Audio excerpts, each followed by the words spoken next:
Hello everyone, today we talk about military history again. Recently made a video that was quite high soundingly, a guide, history, reliability, accuracy, ideology, for the disoriented, whatever. And I was thinking that perhaps something more strictly themed on the scientific side of the story can be interesting for many.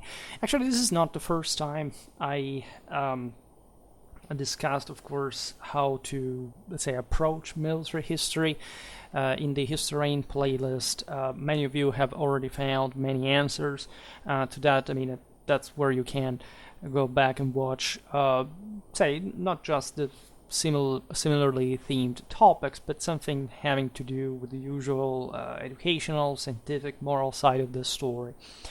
And I thought to conclude 2023 with this kind of video that was not really requested to me, but I thought it would be interesting to point out certain aspects of what it means to be a military historian, in the sense how to become one, but what is that you have to, be aware of regarding that, right? And this, I think, is even more important that now, Janus is making us look at the past year, the following one.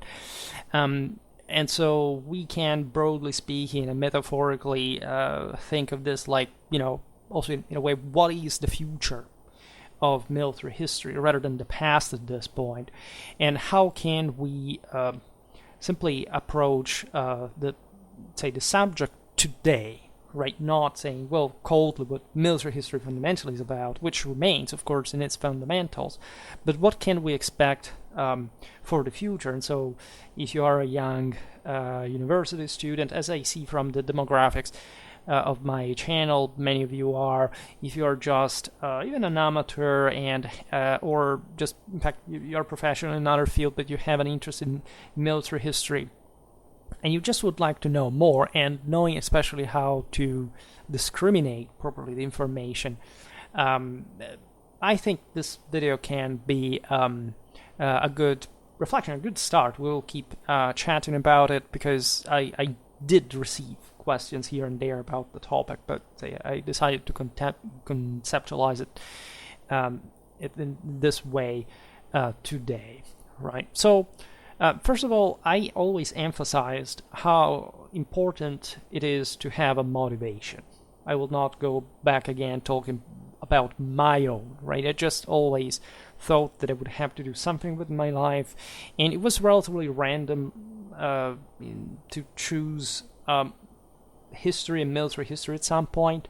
I was in different fields, economics, medicine, the military, not really in a firmly established or even established way in the first place, but still for me to wander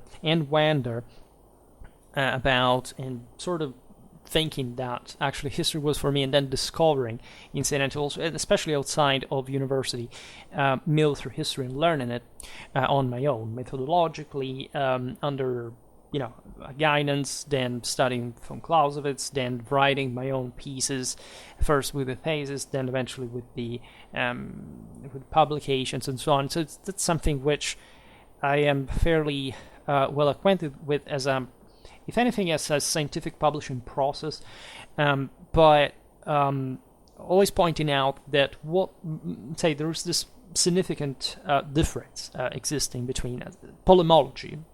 You can say military history more simply, which is the studying of everything concerning war, right? It can't be even just, military propaganda in the German home front during World War II, right? And then you will, of course, understand many things about the Second World War, that specific context, whatever, but you will actually not know how, say, the Panzerdivision operated on the Eastern Front, what the Bewegungskrieg is actually about, a Blitzkrieg in a more popularized terminology. I would like actually to start talking about the 20th, the 19th century more, because I realized that we have a lot to catch up, because I always talk about, of course, previous eras, but make parallelisms with the present, but we always miss that fundamental step, so that that's also part of the reason why people wander around the internet now. What's my ideology and all this? I actually always did the same subscribers, same followers, but there is, in that sense, a broader ocean of knowledge that does not strictly refer. However, like it's necessary in the triad politics warfare society. Never think that there is anything that in this sense has a superior relevance, such as many people think economics or technology, right? Those are contained within some of these parts, but they're not even close to the size of, nor one should think, what is actually technology, what is actually economics, and those are very interesting debates we could have as well. But aside from that, there is this broader history of war, and then there is something more professional, what you end up specializing in, which can be within this stuff, but it can be significantly different from the rest when you actually approach properly the art of war, which is essentially the diachronic comparative study of the transformation of strategies, tactics, armaments that are part of military history, but that is significantly, let's say, detached from it when you understand this forms up the bulk of the actual theoretical backbone of properly a military training. This is also another thing I will not enter into today. I'm one of those people that thinks that actually military historians, at least the good ones, know warfare better than the final rank soldier, right? And there is no doubt about that. I'm not going to discuss it today. This is not to criticize the veterans or whatever. This is literally a completely different thing that I mostly discuss in my Clausewitzian series, but it must be understood if you are really interested in what I do, right? This is the video that explains this in a way. That is to say, don't think that you will understand again how armies will actually operate on the field if you do not study the art of war, right? Which may have literally nothing to do, or at least very tangentially or cursorily to do with other aspects of war that you should be cultivating just for the sake of, say, personal culture, I would say, but that definitely help understanding also the art of war better, but that are not the art of war as a branch, as a discipline on its own. I could give much advice, let's say, regarding how to study anything else, even just history in general, but of course the video would not stay in focus. But I think that without the art of war, you truly do not have much of an understanding of the, let's say, the concreteness of what war is, right? I can't find a better metaphor than, say, knowing how the car is built, its, mechanisms, but not ever having driven one, right? This parallelism would fit better the experience of a field commander of some sort. But it's also and properly about studying, rather in this case, how to drive the car, right? And illustrating certain specific aspects that fundamentally define the experience, describe the experience, and explain the experience of he who drives in that context. And this may sound lame in a way, but it's really not, because the only alternative to that is actually going to war. And as I was saying before, actually, being an average soldier doesn't quite tell you much about what war is, right? You will just be in great pain, in great distress, to lengths that, of course, can change a person, but that will not change this person without, in fact, for the understanding of what war is, without an actual studying of the art of war per se, right? There are being too many people dying in wars without having the palest idea of how to be commanded, right, as an army. And this is perfectly normal, because definitely there is a specific process of selection within the same military hierarchy that has to do exactly with that capacity, which is also unique in its own kind. It stems from, say, dynamics that now I will not also digress on. There would be a lot to say also in terms of how different morals, right, influenced warfare. Well, warfare really never changes. That is a fair assessment in the fundamentals, but the more time goes by, the more I think that humanity somehow got a bit softer about warfare, or at least in certain, say, communities, in certain cultures, etc., the emasculation, the turning away from action, like sort of more contemplative lifestyles, and laziness and all what comes with that, lacking purpose, have affected the way at least we see warfare, and in part also the way in which we fight it, but get down to the human experience, to levels that I've always found extremely interesting when comparing veterans from different generations, for example, in the 20th century, that have made me develop probably, say, controversial ideas, but definitely also something that would be worth examining in a way or another. Now, the point with the studying of the art of war is that it may seem to you, of course, part of that contemplative endeavor, meaning, yes, you're becoming a historian probably as a meme, the sort of more chair sitting, you can hear it right now, lifestyle or whatever. But the art of war has, in fact, this very sort of circumscribed field, right? It's not literally, again, studying everything about war without specific limits. There is a method. I essentially use the Clausewitzian one. Many others have already, say, the prevalent one is still culturalistic in nature, and so basically most of the culture that produced it cannot be trusted, is unreliable, and I made videos on culturalism, so I will not keep repeating myself. But let's say there is a specific method that in part will re-illustrate today, that is the one you really need in order to be competent, right, to assess the expertise, the authority of whoever is in front of you. I think this is quite important because, you see, that contemplative thing we exposed in those Reddit debates regarding my channel. So it sounded very cool, right? There were people who got it, others wouldn't, but this is what historians really do. They pick the sources as random as it can be in this case, but pointing out throughout the thoughts and the ideas, the way they are expressed, what is wrong with certain interpretations. Why, for example, do we need to have a sort of pre-packed alleged knowledge of how to interpret or to evaluate or to judge something without actually having passed through the hard work in between? But this is what professionals normally do, and as historians, that's where we come from a little bit. In pop culture, it's basically, you just search for, is this reliable, more or less?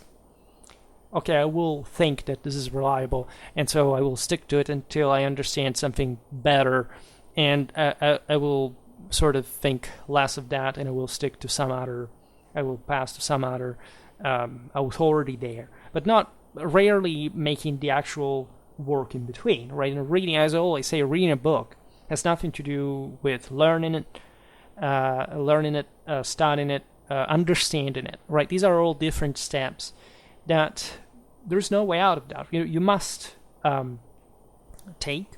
That's what basically, for all what they do not work as they should, universities really do, right? They provide you with a structure that they made you consume this stuff, and this gives you sort of a backbone to be able to recognize different patterns of that level of gnosiological in fact structure that you can apply to other stuff you will digest. Of course, that's also another thing I discussed in other videos. I will not do it today as well. But the point with the art of war, in function of war, is exactly this, is that, first of all, history in general, if you do it properly, and you must have an adequate method, right? And many historians do not really have one, right? I explain you also why I make this video today, incidentally, among the other things. But military history, say the art of war, forces you just to pose yourself a very specific question and to give you an equally specific answer. That is to say, especially in front of a battle, and of course a campaign, like the thing becomes ever more complex. What is that actually happened? Right? This may be the same question that every historian poses oneself, but the styles in which history is made today has become more like different shades of sociological preconceived notions of interpretation rather than actually a thorough, hard work of, say, an enormous pool of information that you can try to frame within your mind, not a calculator, and actually becoming really widening your mind in a dramatic way and being forced to do so because, say, you have a scholarship, you have a goal, and all the above. So the art of war in many ways forces you to stick way more to reality than any other kind of historical branch that I can think of, especially in a comprehensive way and in a critical way. And that historical evidence, even though incomplete and whatever, of course, is produced by reality. So even though we have a lot of gaps within it, still, that's especially in a diachronic and comparative study, and this is the truest for the art of war, must look for a pattern, right? And I'm not really meaning, my task is to find a pattern, just per se, or something that looks like one so that I can pretend that I found that out. It's like people, come out with concepts like the military revolution, and as you know, I abundantly criticize. But the reason why I actually decided to make this video is that in my lazy Christmas holidays mood, I began to watch multiple videos about things like, I don't know, the way did the First World War break out, or very random stuff like Waterloo, Napoleonic warfare, the say Second World War in different fronts, etc. From actual, say, institutional lectures by properly military institutions, historians, scholars that are supposed in that sense not just to be expert in the specific, say, field, of course, in which they built their muscles up, but specifically in a context in which you should be provided with a sort of higher military logic and intelligence. So I promise I will not criticize that, but those people are part of the military, and there is, again, I don't want to make specific references to any cultural background, but the sense a bit that whoever speaks from a pedestal of some sort, even when the latter is made up for specific, private purposes of income or whatever, is often taken, and that's where I really have some of the most fun, actually, but it's just not perplexing. But again, the aforementioned sense of what's my, for example, a way of interpreting things, because, and not just because you haven't, I never published my chevrons, let's say, on YouTube, or needed to specify who I am, what I wrote specifically, but just because the sense is that, so if that guy is from that institution, he must be an expert, and if I am an intelligent, smart guy, I will go in that audience and pose those questions. There are, by the way, terrible questions most of the time, and or you can understand, derive from, say, mostly a notionistic background and some sort of suspicions that tell you even immediately just about the audience that it's normal for the audience to a certain degree that they haven't quite gotten into military history. There is a crowd of at least military historical enthusiasts that, however, does not quite ever reach a point of maturity. Let's be honest, with our generations, we're being grown old with war, video games, movies. Then YouTube was extremely, in this sense, politicized. It attracted really a lot of attention like bees on honey whenever you talk about, I don't know, World War II, various political, national, ethnic hatred or whatever. And so there is this sense that we are all a bit aware of, even if we have never played it, say, about that kind of Call of Duty vibe of sort of the interest of what is cool about warfare, even that sort of Napoleonic linearity, and buttons and uniforms, etc. That sort of makes that's actually military history, right? If I get into that club, I feel cool and I'm a literate person, other people will think that I'm intelligent, especially young people reason like this, then they're supposed to grow competent, and actually life kicks in many other ways, so you do not have legitimately the time to become a military historical expert. But there is always this sense that you may you're truly attracted to still the topic, you sort of repromise yourself to go back on it, to have a truly military historical culture of some kind, and at that point you will become, your degree of perfectionment, ever more critical, skeptical, when you realize, in fact, that even the scholarship behind it, very often, at least in the way it's presented in pop culture and disclosure, is not that satisfying. Admittedly, YouTube did a lot in terms of making people aware of certain sort of niche topics that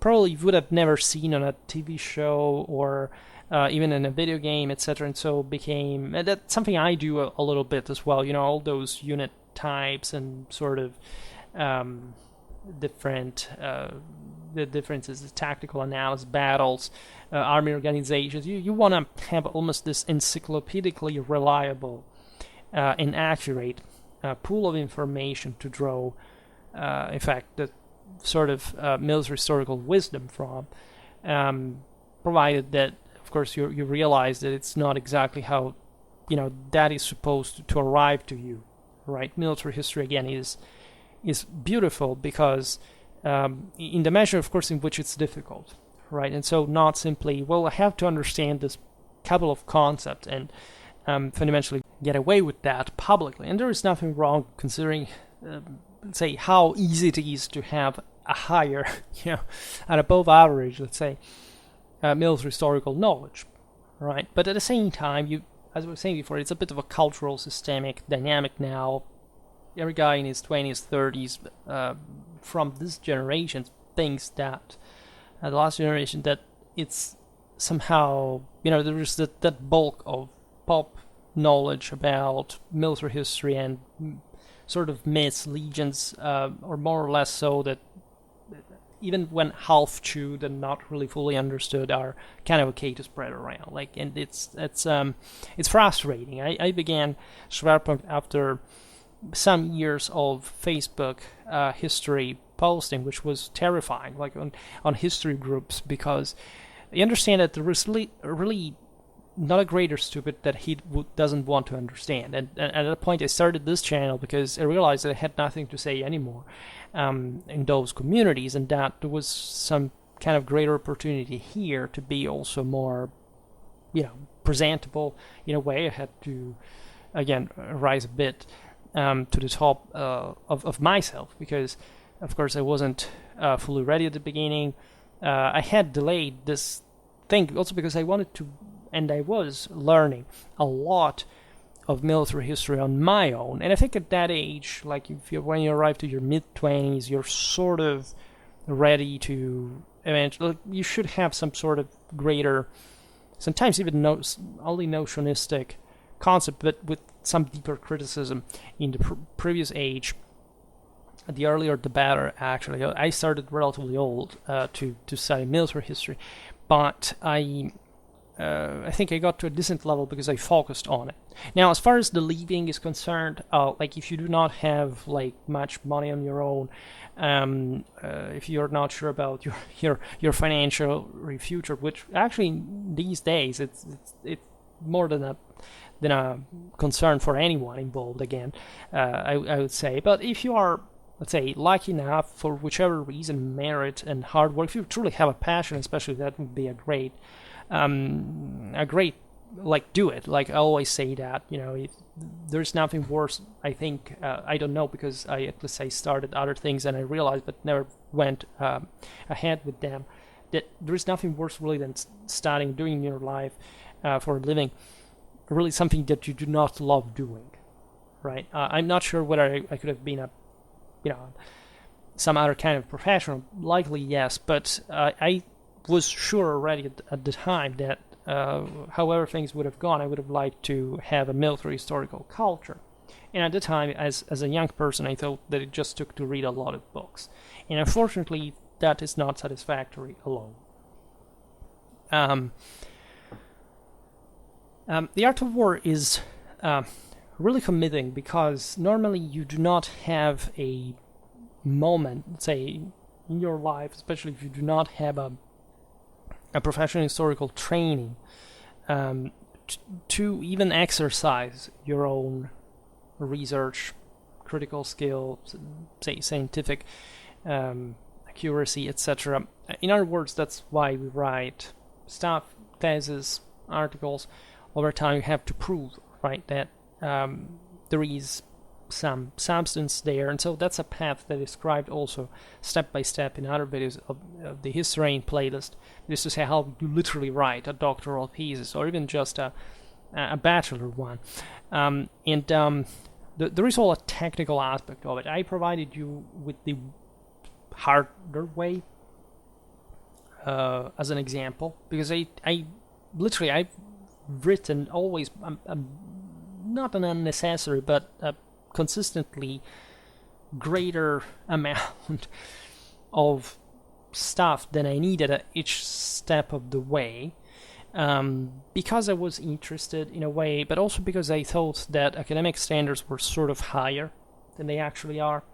And when I was listening these days those documentaries about, well, let's see, now these guys should give me some hard core military historical knowledge and distillate of scientific accuracy and deep experience in this, and the sloppy nature, especially of those who seem to specialize just in, oddly enough, not that the others are specifically better, but for the sake of the same art of war, in politics in general, among those sort of military intelligentsia, actually seem incredibly poor, right, and unsatisfactory and sort of superficial. I don't know. Then these people, of course, research, do a lot of stuff, etc. But it seems to me that the ideas with which they come up, there is the sense that everything has to be provocative or clamorous or another paradigm just to interpret a specific aspect of this or that history,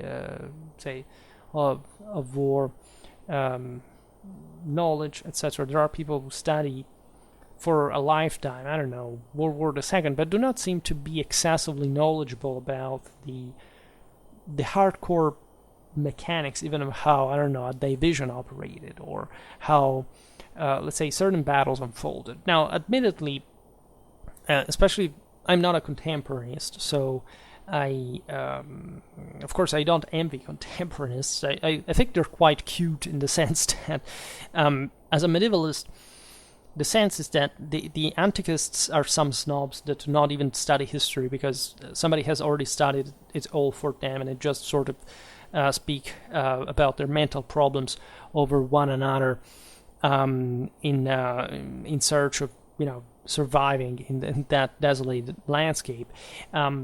As medievalists, of course, we think that we are the best people that ever lived, without any exception. We are actually the cool guys. I mean, we are surely the most, let's say, affable, lovable, sort of bond more likely with students, etc.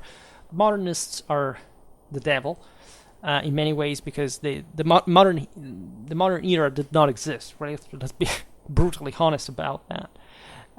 It's just, actually, the modern era is medieval history continued, and just there is all Freudian complex there for them to pretend that it's not the case, and they have, that's something they will have to respond to someone sooner or later.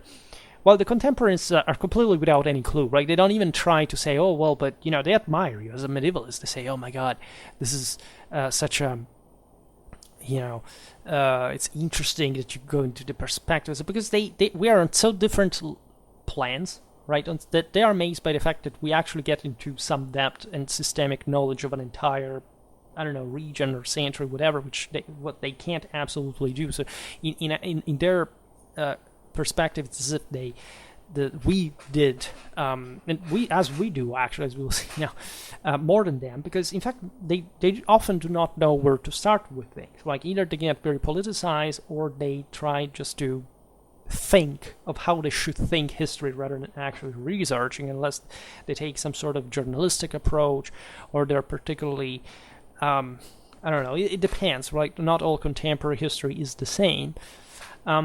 But the idea also for the art of war is, without any doubt, the one of, say, studying. This is what literally the entire exercise should be about. Battles and campaigns, basically until your death. Like, I'm not kidding. Like, the only way you can actually get somewhere with, say,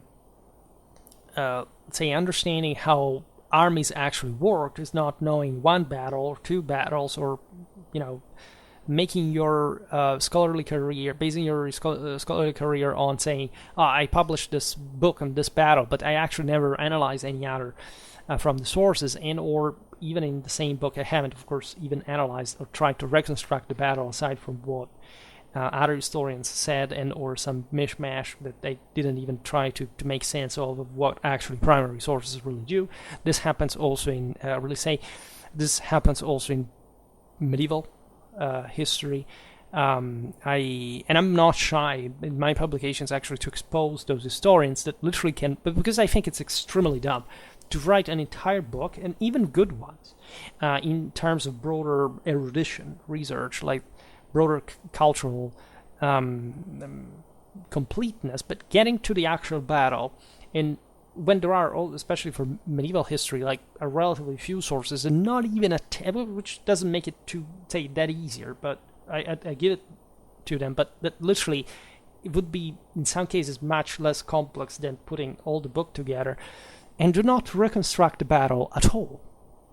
They just pick single pieces of different sources, the minority, of course, of them, and they say, oh, look, this source says that in this battle, this happened, this archer shot in this way, wow. And then, how was the actual formation, or the tactics employed, or the succession of the battle, how this, of course, should be explained through that sort of pattern, how battles were fought at the time. Nobody really understands. Right, there's this anxiety, especially for, again, modernists, contemporaries, to think the thought of military history rather than really entering to the depths of the military historical analysis. I was particularly inspired negatively, you can't say triggered, better, by, in fact, this. I didn't even follow, I admit, the lesson as such, because the premises even just disappointed me enormously about. I will not say the title here, I have it even in chronology, I could easily find it. But about the same, guess what, the Battle of Waterloo, right? And regarding specifically the concept of innovation at the Battle of Waterloo. Now, when you know that there is 1 hour-long lesson in which one person tries just to, let's say, goes with this topic and spends just half of the time in circling around what Waterloo means, whatever, and not really getting to anything that, as a specialist in the art of war, immediately sort of appears in your mind, is to say, wow, innovation at Waterloo. Like, so this guy, you see, that's what in my mind came out. Came up immediately, like the idea, this guy is probably talking about the degree of innovation that we can spot either from the British or the French side, or both, about Waterloo, which a major red flag, or at least maybe not a major one, but one that really makes you always suspicious, because you see, that's the problem. That's just like with my thesis. I think that things are way more advanced than they actually are.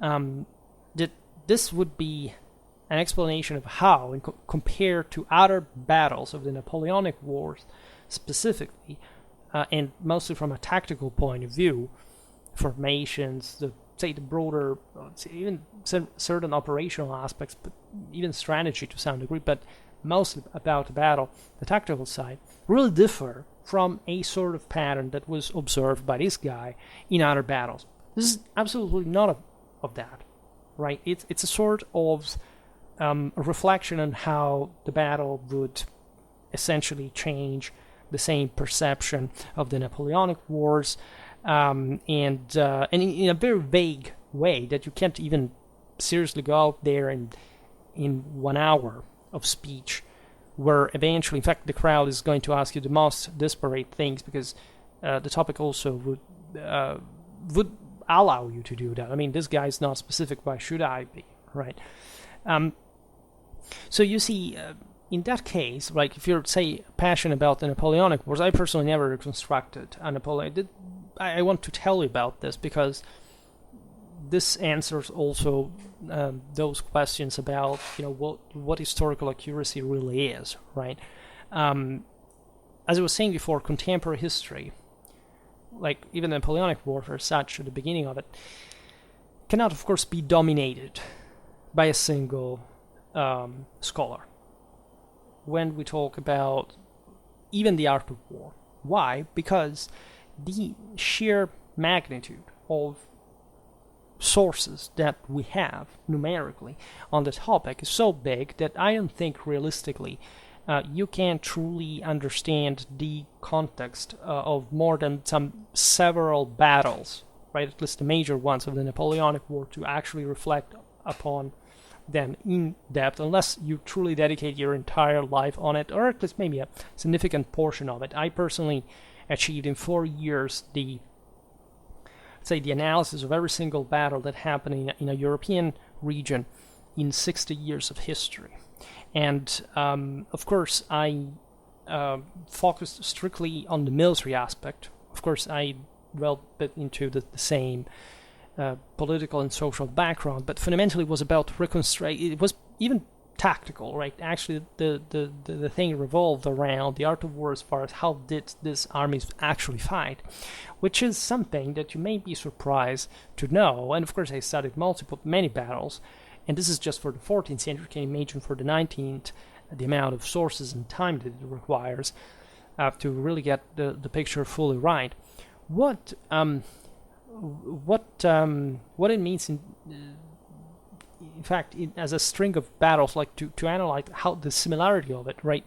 It's a beautiful experience because, you see, especially after coming, the first time I truly reconstructed an entire campaign and a major battle within it from all the sources available was in my master thesis, right? And I was amazed by that because it was the first time I did it. It was very funny. And I loved it, and I loved that battle. And when I visited that battlefield, it was like a pilgrimage to me. It's one of the most powerful spiritual experiences I've ever lived, personally. But I had truly no clue, just because I had reconstructed just that fundamentally. And yes, I had read a lot about military history already, but hadn't ever made that step.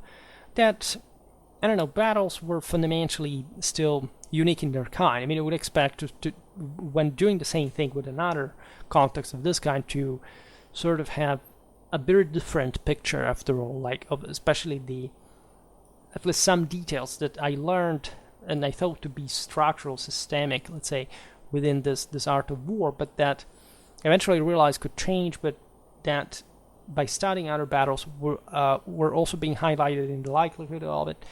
And of course, I passed from the 13th to the 14th century to the doctorate, and actually I was straddling late 13th, first half of the 14th century. And at that point I researched many battles at a time, and I came up to the conclusion that all these different engagements, doesn't matter how cool they seem, like in their own unique picture, sphere, phase, they were all strikingly similar. Yeah, you could understand in that regional context that basically armies fought all in the same way, always. And that's something that objectively nobody had ever told me. We see the average scholarly approach is, we do not know, because nobody ever did it. That's the interesting part of the story. We can't say for sure. We need to compare different things, and never doing it, actually.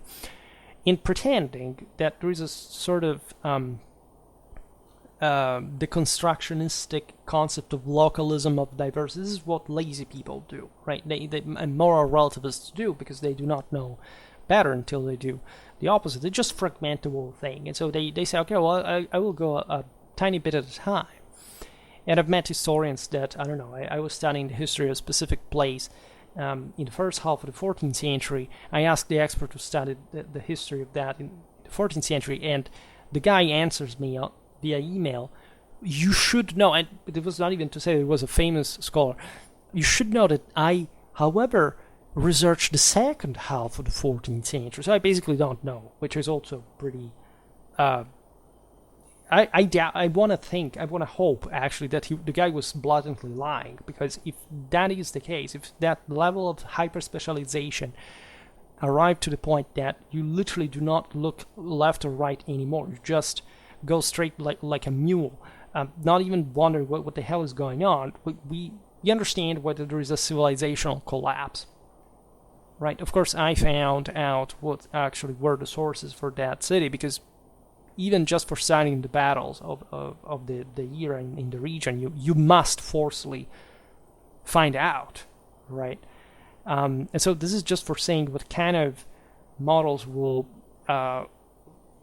you will meet, right? If we can speak of models, sadly enough, in the first place. And so this is just for the 14th century. We can imagine but even for major battles like Crécy, Poitiers, Azincourt. I actually made a video about Poitiers, that 1356, that sort of, I think, drives this home. Like, even if, there are not even so many sources on the battle, everything can be reconstructed, and it was reconstructed historically, I think, and I talk about in that video, like, about what happened in practice, right? But nowadays, like, even after scholars of the 20th century, the most gifted, actually did reconstruct the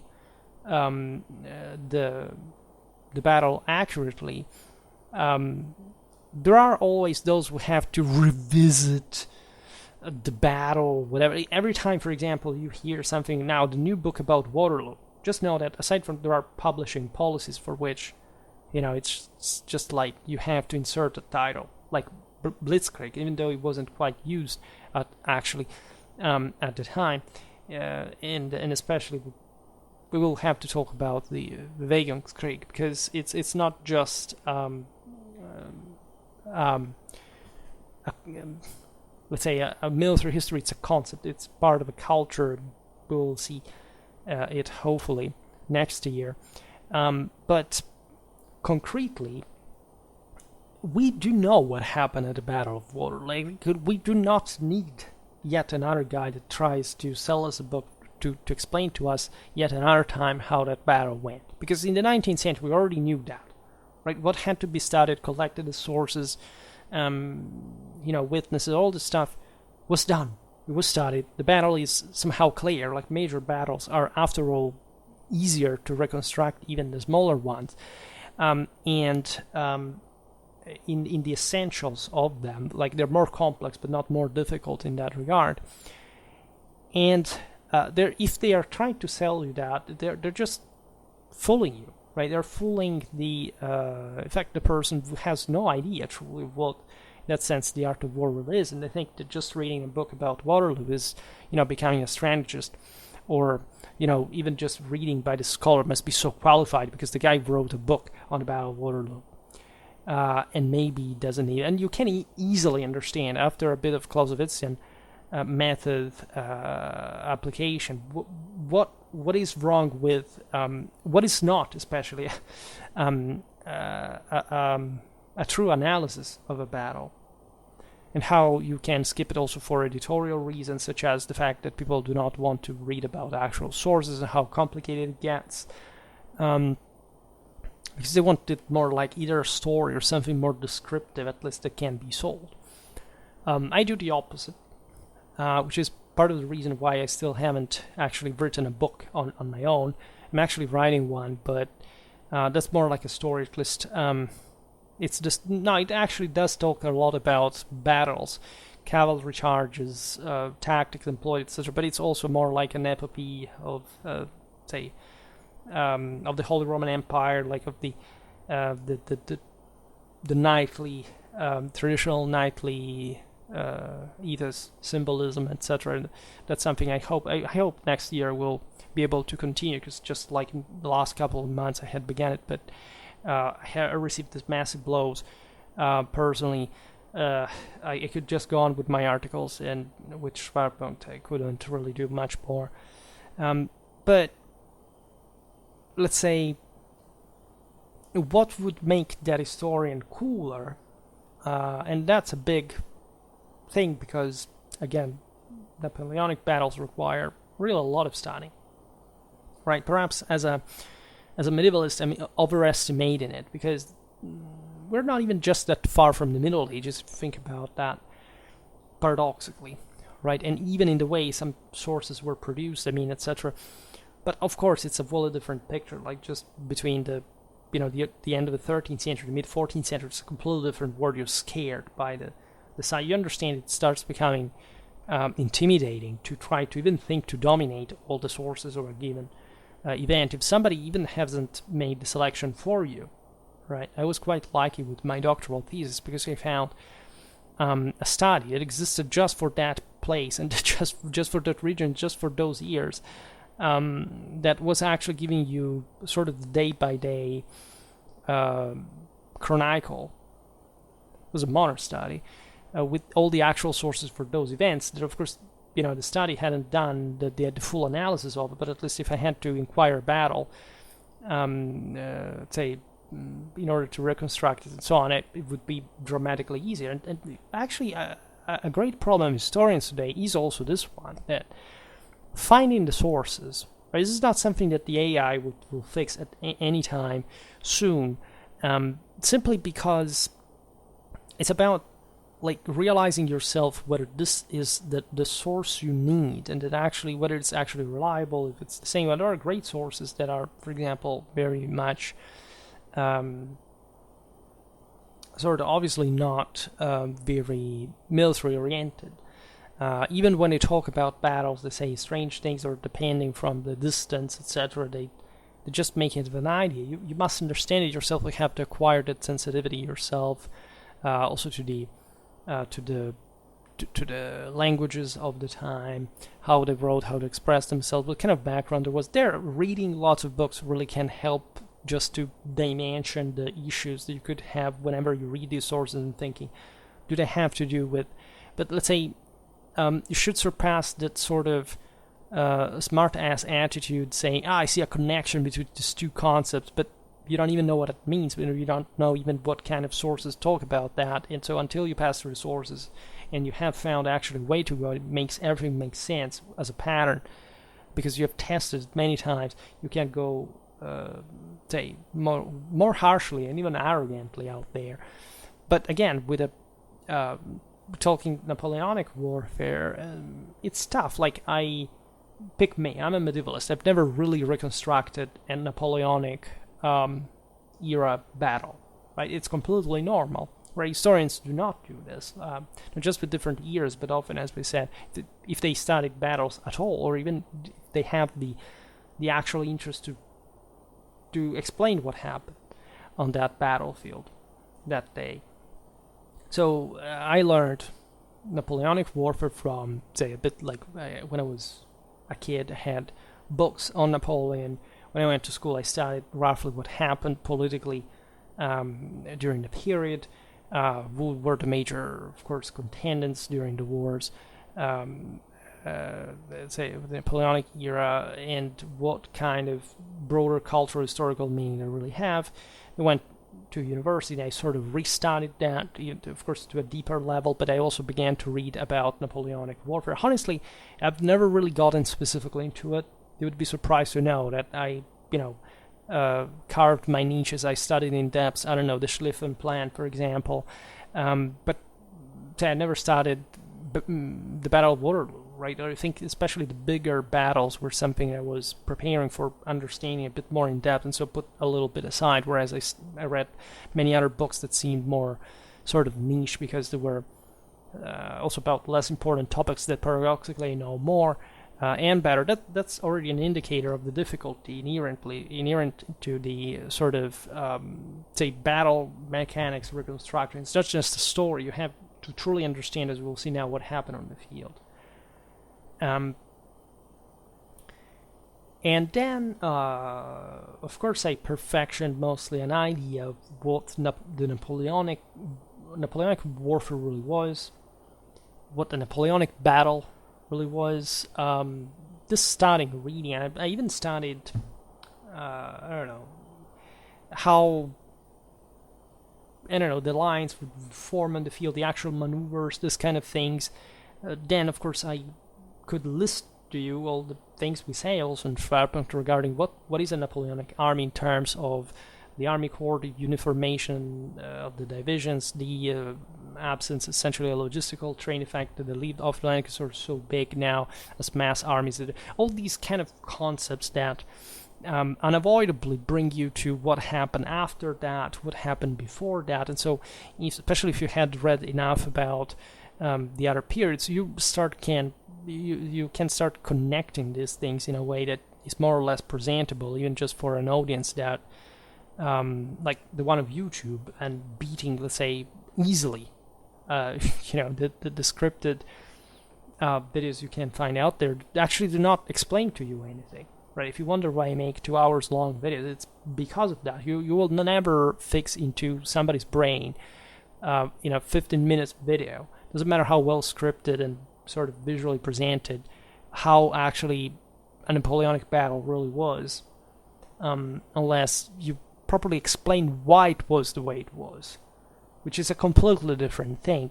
And that comes to some degree of properly of dimensional accuracy through the actual studying of the sources, for which I can't go to that depth unless I actually, of course, pick my books that I have. I sort of go look at what happened in that specific section of the line in that battle and why, the strength ratios were like that.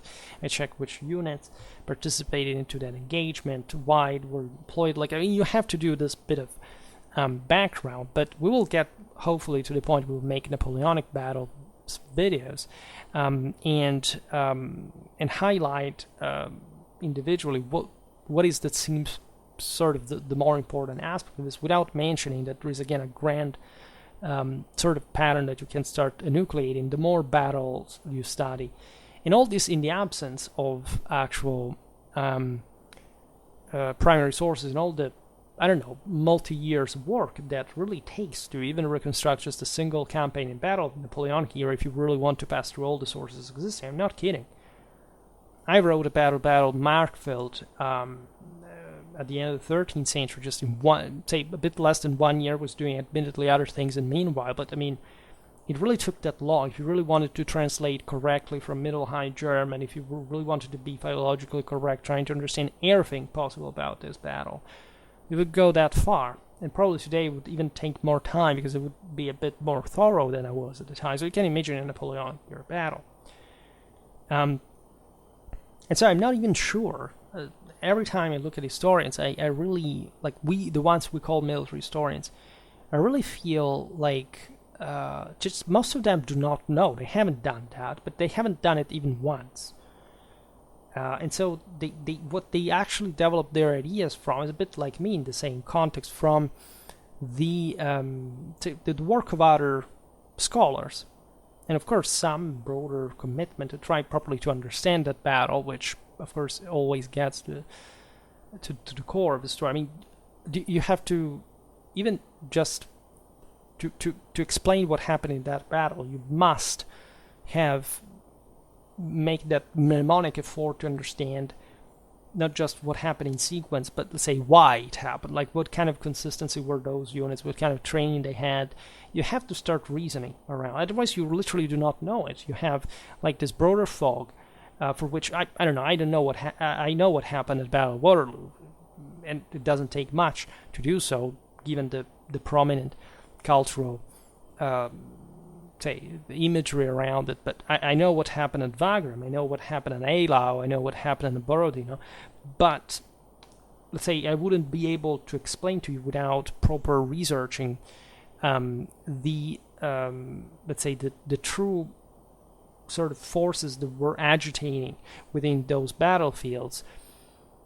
I know in great lines how it happened. Yes, if you look at Murat charge, cavalry charge at Eylau, like there you understand, if you have an idea of what was happening in those villages back and forth along the line, which units went too far, and they didn't even realize what kind of enemies were beyond in the snowstorm. It's you start getting that force, the strength. But again, I have not the playlist. Let's say I can't find it easily, but and precisely. But I never savored the sources of that battle, if not anecdotally. Just again, like Napoleon says, "Will you let us being killed by those there?" Referring to Raj. And so, let's say. That's how, of course, we agglutinate normally much military historical knowledge and capacity and sort of awareness and so on. I think it's particularly important to be honest about how the process really happens. What I always advise, if you are interested in truly becoming, in fact, an expert in the art of war and having this kind of comparable capacity, that surely will make lots of average audience bored, but not because the topic is boring, but because they're not intelligent. They haven't the map in front of them, at least even when, well, okay, explaining it's a different thing.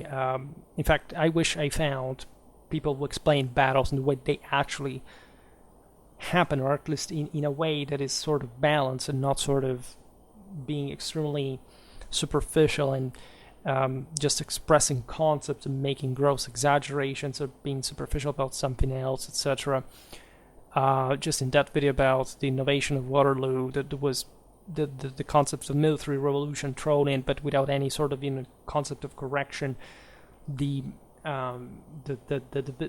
lesson basically revolved around that kind of cyclical idea that there are military revolutions. Historians say there are 5. Why don't you even explain what that is?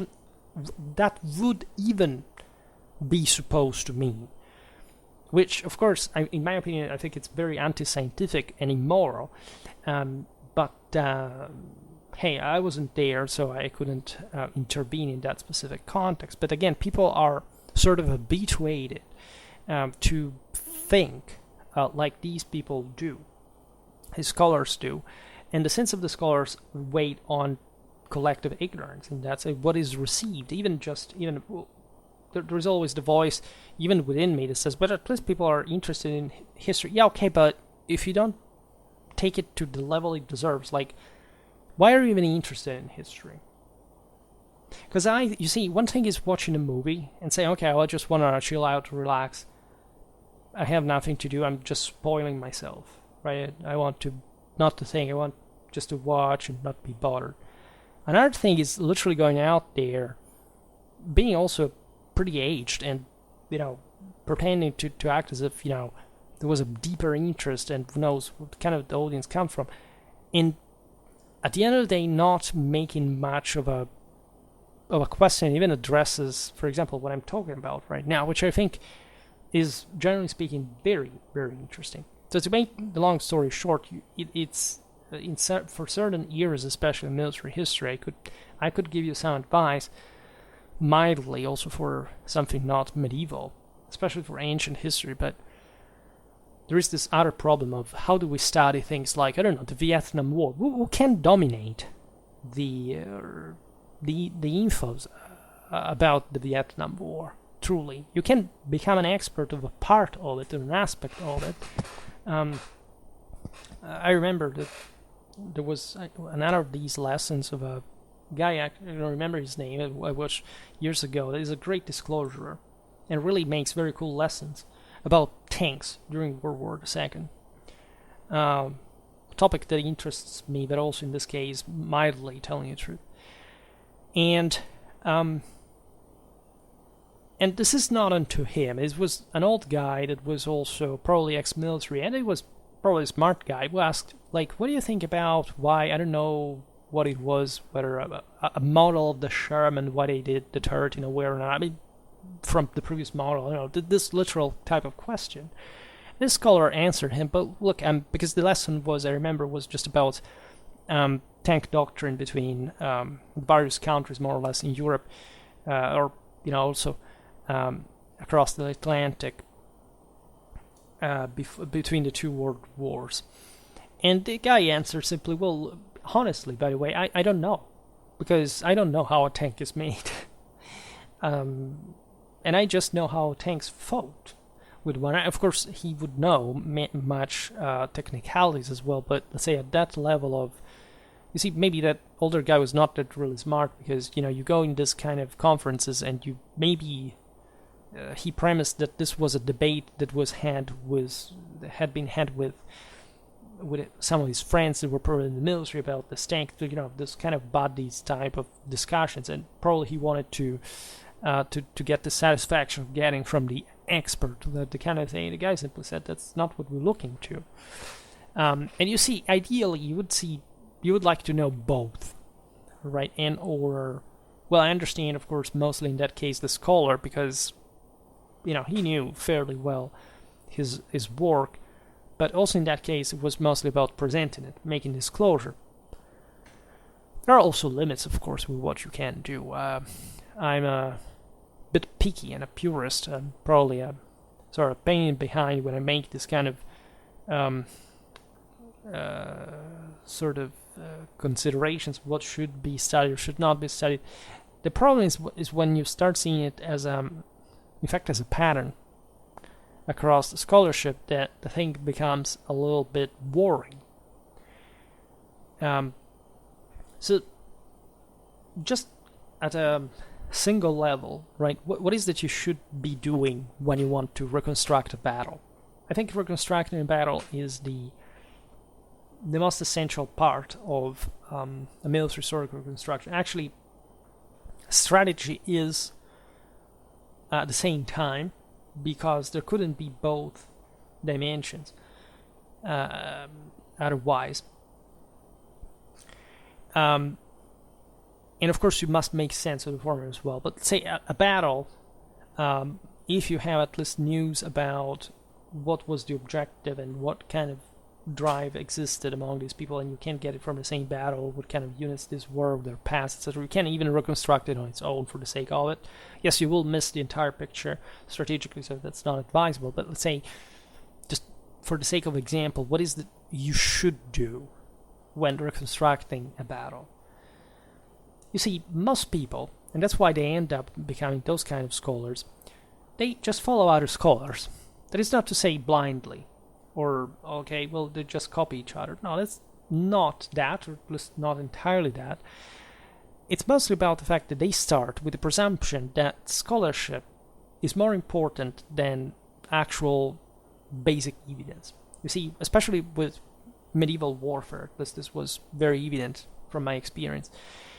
When I had a battle to reconstruct, I wouldn't shy out. Of course, for the Napoleonic era, it would be a bit different because of the amount of sources, and so if anything, you have to pass through different scholars to understand also what kind of sources do exist, right? But if you are good medieval sources hunter, and you know more or less the context in which the sources talk about this, you can't just pick the sources that talk about that battle, not reading any kind of scholarship. Ideally, you would have already heard about this battle at some point, you have an idea what happened, but you have in your mind, before making the exercise that I will tell you now, that kind of fog of war that I was talking to you about before, how I know, for example, a Napoleonic battle. I just have an idea, but I don't actually know. I mean, I could tell you a lot of things about it, of how the actual formations unit work, etc. But about a single real battle that was fought, that must stem from the analysis of that battle, which is a completely different thing. And that's where you separate truly the theory from the practice, where this is not an abstraction. You need theory to understand the practice as well. But it's as if here it was all theory. You see, if you follow the scholarship, you do not go to the sources, or at least you go them in a cursory way. You will essentially just say, oh, well, okay, this guy thought that this battle was fought in this way, and this other thought in this way. No. Just do this. Do not read those. Just pick the damn sources.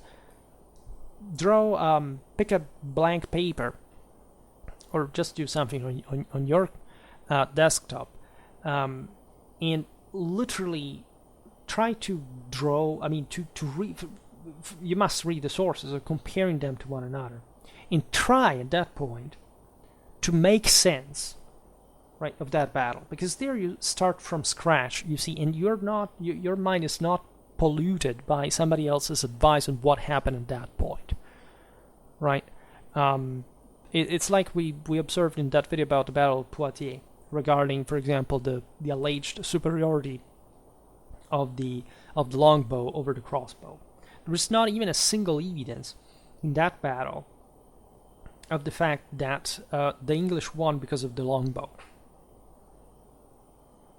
Nobody says it. Of course, the sources would never say that. None of them says it. But we, as later idiots, began to think that for some reason that has nothing to do with the Battle of Poitiers or its context, or the cultures that were discussing that is the ones also involved in the battle, of course. But we needed to think that. And so basically, it's just like the military history. If you are a modernist and you want to get into essentially early modern warfare, you have to pass through then thing of the military revolution, just forcibly. Why? Because everybody does it. What if I don't? Just like me, fortunately, because I don't come from a cultural background that actually cared too much about the concept, and albeit I had disagreements, let's say, with modernists in my country, just with certain atrocious ideas. I mean, the fact that, for example, tactics would have been more difficult to understand than strategy. So what kind of military historian are you? Like, you literally know nothing. Things like that the Battle of Lepanto, for example, didn't have strategic consequences because no land was taken. Right? We're at this level of radical cultural illiteracy at the level of geopolitics, right? People think that geopolitics is a legitimate science. It's nothing. It's just a sort of chewed garbage, basically thrown out just for the emotional, the mental emotional. I think that in this regard, starting from, at least that's what we experienced from my side, starting from your autonomous reconstruction. So, like a tabula rasa, doing just what you have to do to explain this battle.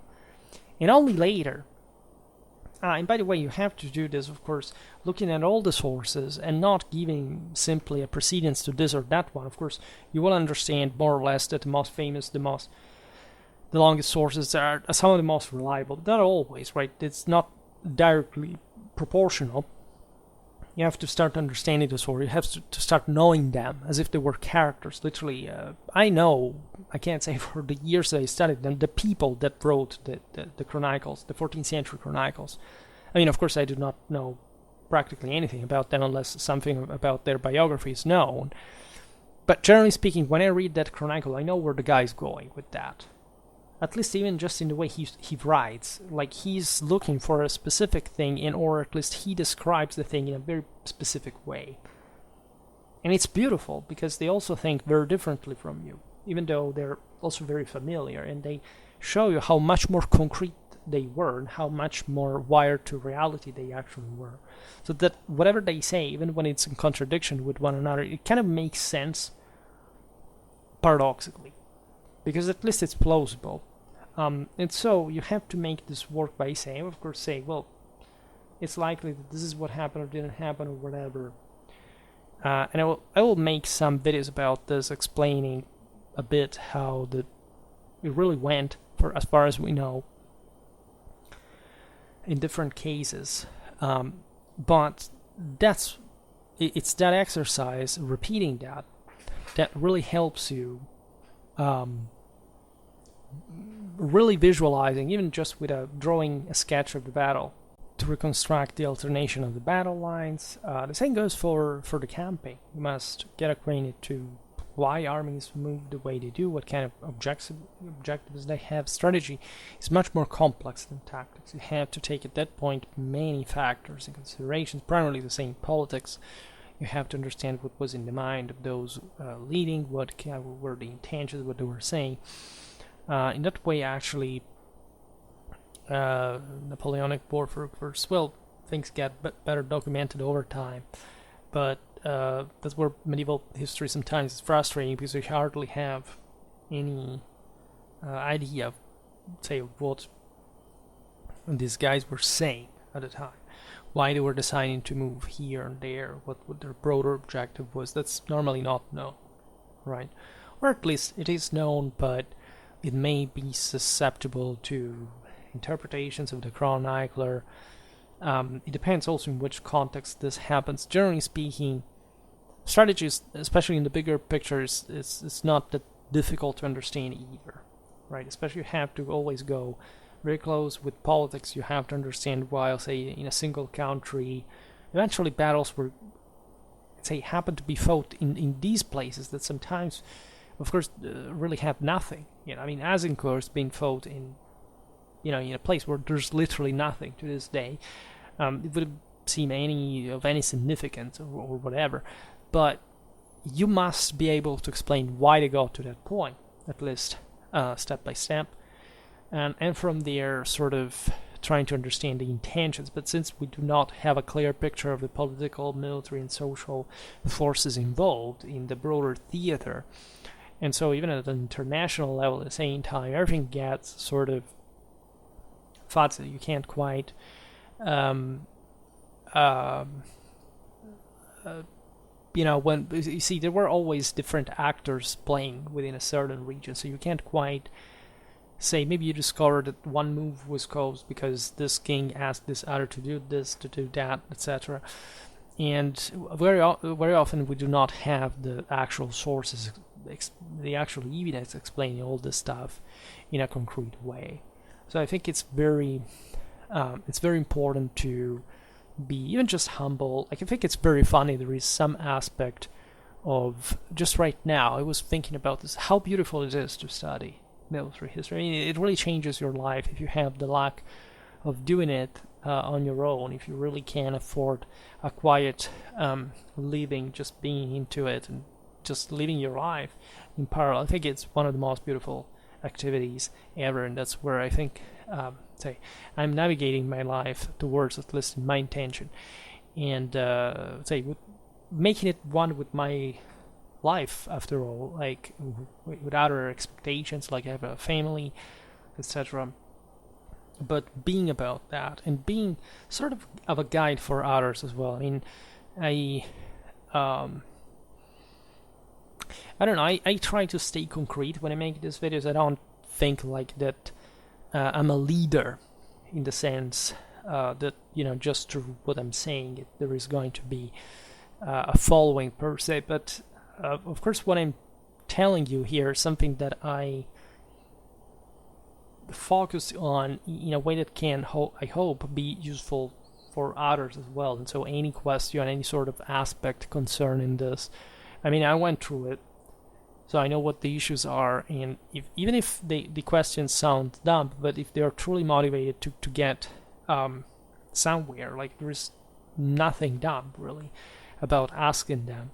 It's always a pleasure, and they always highlight some points that help you when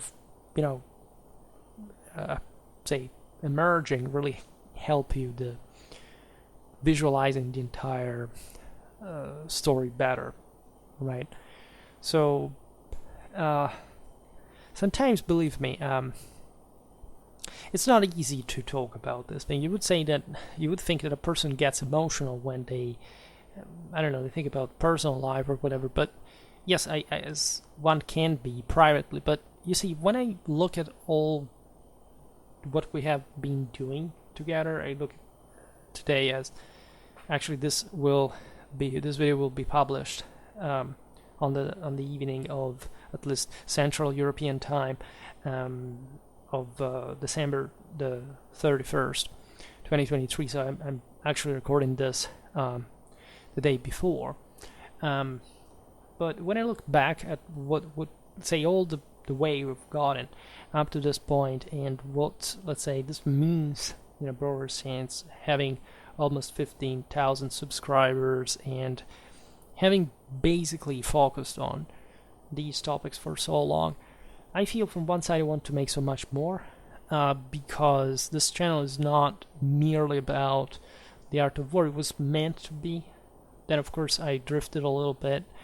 I mean, the focus is always the same, but you see, I thought I was hoping that my life would stabilize a bit, just to keep making the Clausewitzian series. The last couple of years have been rough in different ways, and I'm still here, but exactly for this reason I think that there's so much more we can do, and so much that you see, this thing cannot be taken away from anyone. Right? If you really want to learn, if you really want to be aware of reality, there is we are all media in a sense of something greater, and we can really get to that point if we really want it on our own. This is the kind of confidence that I want to express. All I see around is sort of distrust and defeatism and sense of exhaustion, whatever. But the point is that seems to happen because you haven't even tried yet. You still haven't given yourself a chance with this all, and so you can always discover the stuff on your own. It's hard to say how this eventually conjugates with your life, and that's why it's interesting, because you're struggling to do so. But if you have a purpose, and this purpose is to create definitely a clearer view of the world, and say helping others getting that, and sort of discriminating the wheat from the chaff, etc., you can definitely appreciate where this thing leads. So I'm up to this journey from quite a while. Like, it's part of my life. I'm talking about not just Schwerpunkt, etc., but all what this means, right? So I hope that one day I will be making these videos, maybe streaming. Maybe we'll get finally to certain things I do, who I am, all that stuff. I don't look forward to it. I mean, it's almost 6 years I do this, or 5, 6. Not continuously though, it's more like 5.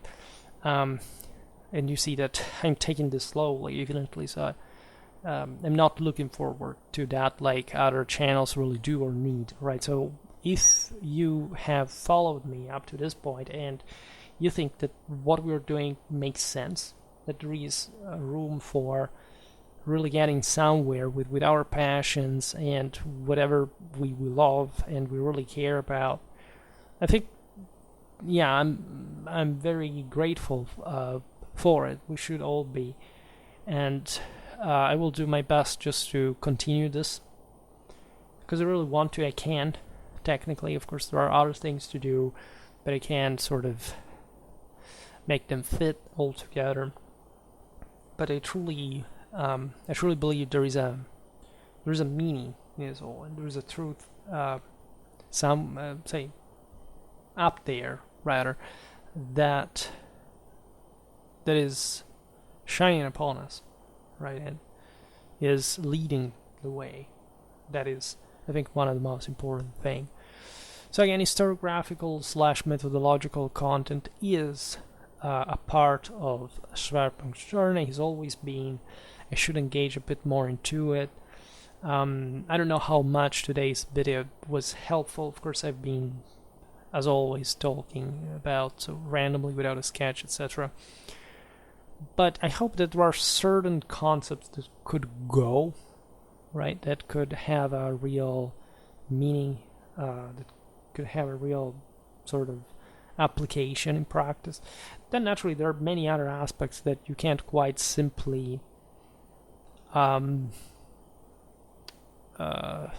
say tell, I would say. I mean, we can tell them, and we will, but I mean, again, the motivation why we get here, that's a completely different. I mean, it's all one with it, but at the same time, it's something that, I don't know, you don't really talk about because the causes are just detached from context. So maybe, I don't know, I will at some point come out of the rock or the vegetation where I hide as the cancer that I am, the crab that I am, and I will get somewhere else. But really, yeah, I mean, I don't know, this evening I feel, I don't know, melancholic, maybe not just nostalgic, but it's a mix of my usual sort of romantic, sentimental side that somehow emerges every once in a while. But it's, yeah, I'm interested in your stuff like that. So I didn't usually, even in the video about the Christmas wishes, etc., this time of the year, I let out something, about me, about what I think, what's going on, etc., even though you fundamentally do not know still anything about even where I come from. But just I want to let you know that I do care, right? It's not something which I say. Sometimes I sound cynical in general in my merciless judgment of humanity and all this kind of stuff, but it's not that I don't care. Actually, I'm like that because I do care. Like, I do care for anyone who really makes it consonant, let's say, with the universe, and sort of helps the others indirectly as well. So I know this channel is sort of weird in many ways, but I mean, it's very anachronistic, let's be honest. I mean, today's channels are something completely different. Maybe I will update if we manage this year to get out of an impasse that is sort of this looming thing over me, but say nothing excessively dramatic. Hopefully, is going to happen. I mean, I have solutions, etc., but we will get perhaps somewhere, and I will be a bit more open as well about just what I'm up to, the things I do, because I think it can be a model. I want this channel, in a sense, to shock. I mean, to move people, to make them, to wake them up, rather. Another thing is, however, also giving that sense of security with the things I say. I mean, to many people, probably what I say is all but inspiring security, but sort of, on the contrary, that's really where it stands. Like, if you make this initial sacrifice, effort, eventually you land somewhere safe, right? And that's what I'm also more interested in general, myself. So that's why, get something right. You can, of course, capitalize upon what you already know. That's what we already do. But there's also a process of constant refining, of elimination, of recreation, etc. that really fits here. Well, for today, however, stop it here. Let's see you in 2024. I wish you a happy new year. And thank you very much, as always, for your support. I heartily appreciate. See you next time. Bye.